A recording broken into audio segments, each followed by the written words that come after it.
When do you think it's important for people of faith from the progressive point of view? When is it important for them to get involved, and whom do you usually hear from? Well, we hear from the Christian Civic League, on which is a very conservative group that is very vocal on reproductive freedom, and some other issues related to personal autonomy and the LGBTQ community, things like that. So whenever we get that super conservative religious point of view, whether it's from the Christian Civic League or the Catholic Church, it's easy to think that all the churches in Maine are against or for, a particular position. So having the Maine Council of Churches be very overt and proactive and vocal about the point of view of that group of churches just really provides a vital counterweight to the super conservative narratives that we get from other religious groups. That's good to hear. Thank you. What impact do you think it has when people of faith from different faiths join together with a multi-faith vigil, or they testify at a hearing or hold a news conference together on legislation that they feel is part of a moral agenda? When it's people from different faiths joining together.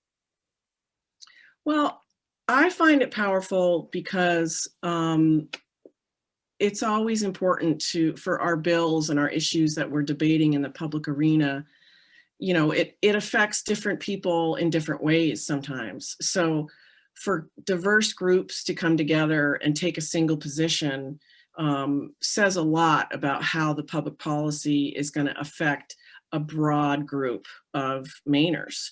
And the other thing is that I think that there is we of course in our tradition we have a separation of church and state, but there is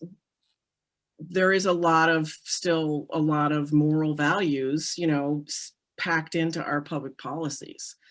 So I think it's always good to hear from a diverse group of religious leaders who are there to say, look, this public policy is rippling out into our communities, and we care deeply about our communities, and we're here to speak for our communities on this issue. Thank you. What is the best way for people of faith to actually make an impact? I mean, how should they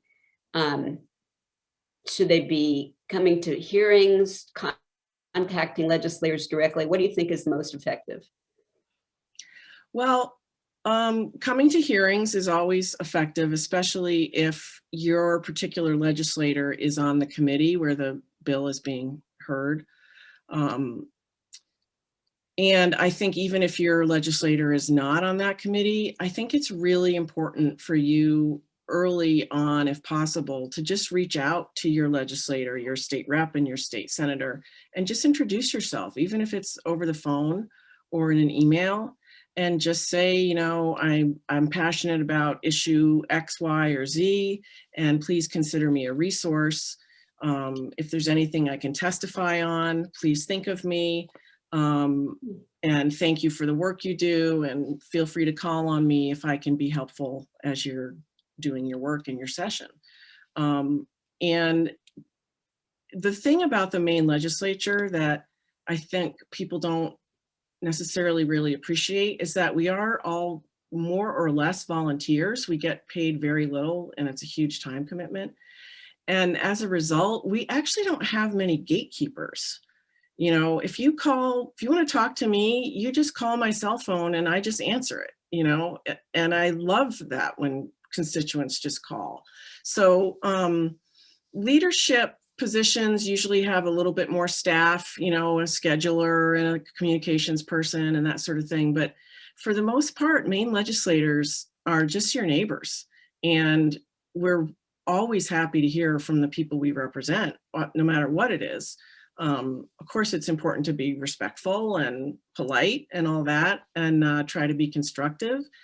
And then also, you know, if a legislator does something that you're happy that he or she did, write in and say, hey, thanks. You know, I really appreciated that vote you took on whatever that was. You know, that issue is really important to me, and I agree with you, and I'm really appreciative that you're fighting for the things I believe in. You know, but it's amazing what a thank you note can do in the middle of a really hectic, you know, weeks of session. It means a lot.